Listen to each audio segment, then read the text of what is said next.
TET exam जनवरी 2024 से संबंधित आज की इस वीडियो में हम यहाँ पर बात करेंगे। इसके साथ साथ आपकी आंसर की कब आएगी और सी टेट एग्ज़ाम आप कितने नंबरों पर पास हो जाते हैं। इसके साथ ही सी टेट का जो अगला एग्ज़ाम होगा, सी टेट की अगली परीक्षा कब होगी और कैसे होगी, आज की इस वीडियो में आपको बताने वाला हूँ। तो मेरे साथ आप वीडियो में एंड तक बने रहेगा। अगर आप चैनल पर नए हैं तो चैनल को सब्सक्राइब करके बेल आइकन जो प्रेस कर लीजिए और इस वीडियो को अपने अदर फ्रेंड्स के साथ भी ज़्यादा से ज़्यादा शेयर कर दीजिए। तो चलिए दोस्तों, आज की इस वीडियो को स्टार्ट करते हैं। अगर आप चैनल पर नए हैं तो इस चैनल को सब्सक्राइब जरूर कर लीजिए, क्योंकि यहाँ पर आपको सी टेट परीक्षा से संबंधित जो पल पल की अपडेट है वो लगातार मिलती रहती है। तो सबसे पहले तो हम यहाँ पर आपको बता दें, सी टेट परीक्षा जो आपकी 21 जनवरी को संपन्न हुई है वो सफलतापूर्वक सीबीएसई बोर्ड की तरफ से संपन्न करा दी गई है। आप सभी स्टूडेंट्स की जो आंसर की है वो फरवरी के सेकेंड वीक में, ठीक है, फरवरी के दूसरे सप्ताह में आपकी जो आंसर की है वो आपको देखने के लिए मिल जाएगी।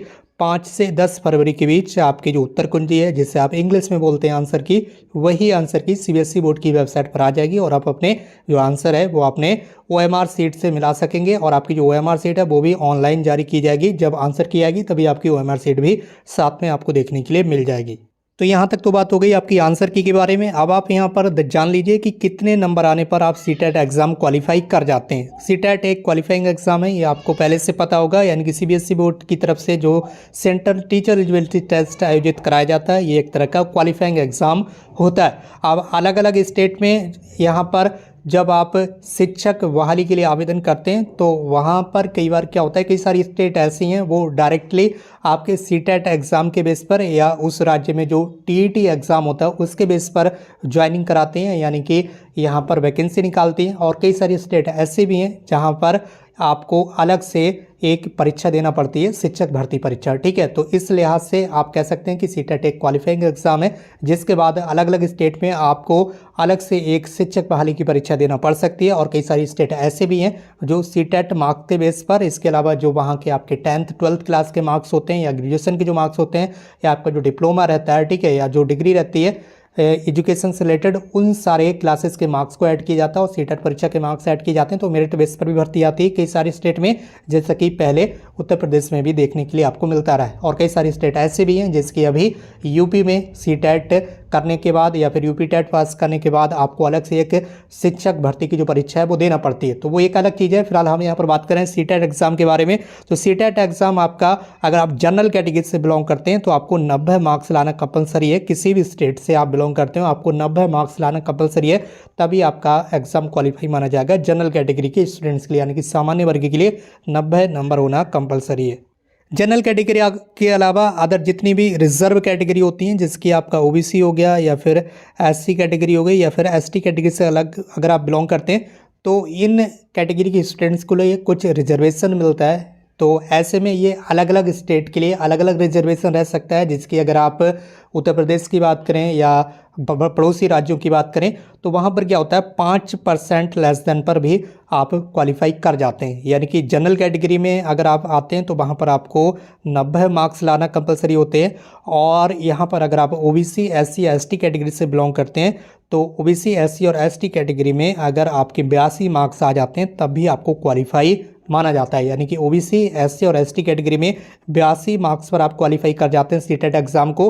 मोस्टली ज़्यादातर स्टेट के लिए यही क्राइटेरिया रहता है। बाकी कुछ स्टेट में ये चेंज भी हो सकता है, ये वहाँ के गवर्नमेंट के ऊपर डिपेंड करता है कि वो आपको कितना रिलैक्सेशन देते हैं, ठीक है, यानी कि कितना वेटेज देते हैं। ये सारी चीज़ें वहाँ की गवर्नमेंट पर डिपेंड करता है। फिलहाल यूपी से अगर आप बिलोंग करते हैं तो आप 82 यानी कि 82 नंबरों पर क्वालिफाई कर जाते हैं ओबीसी एससी और एसटी कैटेगरी के लिए, ठीक है। इसके अलावा यहाँ पर एक चीज़ आपको और ध्यान देने के लिए होगा कि अगर आप रिजर्व कैटेगरी से बिलोंग करते हैं और आप किसी भी स्टेट से बिलोंग करते हो, ठीक है, तो और उसके बाद अगर आप किसी दूसरे स्टेट में शिक्षक बहाली के लिए आवेदन करते हैं तो वहाँ पर आप जनरल कैटेगरी में चले जाते हैं, तो वहाँ पर आपके सी टेट में 90 मार्क्स होना कंपलसरी है, तभी आप अदर स्टेट के लिए आवेदन कर पाएंगे, शिक्षक भर्ती या शिक्षक बहाली जो कुछ भी होता है उसके लिए।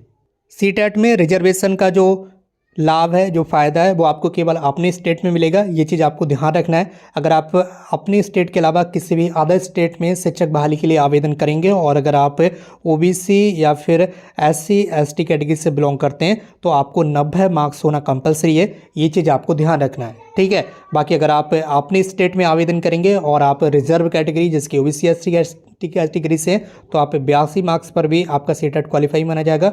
और यहाँ पर अगर आप जनरल कैटेगरी से बिलोंग करते हैं तो चाहे आप अपने स्टेट में हो या अदर स्टेट में हो, कोई फ़र्क नहीं पड़ता है, वहाँ पर तो आपको 90 मार्क्स होना कंपलसरी है ही, ये चीज़ आपको ध्यान रखना है। अब बात कर लेते हैं यहाँ पर अगला यानी कि नेक्स्ट सीटेट एग्ज़ाम कब होगा, तो ये आपका अगस्त में होगा। ये चीज़ पहले से ही क्लियर की जाती है कि अगला सीटेट एग्ज़ाम आपका अगस्त में सीबीएसई बोर्ड की तरफ से कराया जाएगा।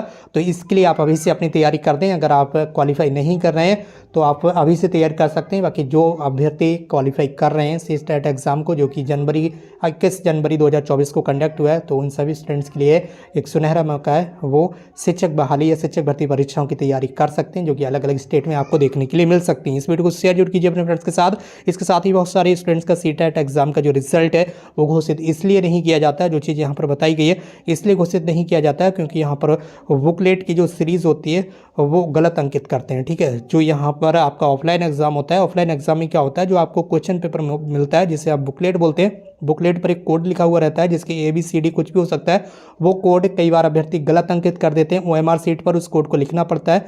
जो OMR सीट मिलती है जिसमें आप आंसर फिल करते हैं, उसमें बुकलेट वाला कोड लिखना पड़ता है। जैसे कि आपके पेपर वगैरह A लिखा हुआ है सेट A, तो A आपको OMR पर लिखना पड़ता है। कई बार अभ्यर्थी A की जगह अगर B लिख दिया धोखे से या C लिख दिया, इस तरह से अगर गलत कोड अंकित करते हैं तब आपकी OMR का जो मूल्यांकन है वो नहीं किया जाता। ऐसे में आपका जो रिजल्ट है वो सीबीएसई बोर्ड की तरफ से जारी नहीं किया जाता। इस वीडियो को शेयर जरूर कीजिए अपने फ्रेंड्स के साथ। अगर आप चैनल पर नए हैं तो चैनल को सब्सक्राइब जरूर कर लीजिए। आज की इस वीडियो में इतना ही, मिलते भी एक नई वीडियो में एक नई इन्फॉर्मेशन के साथ। Thank you so much for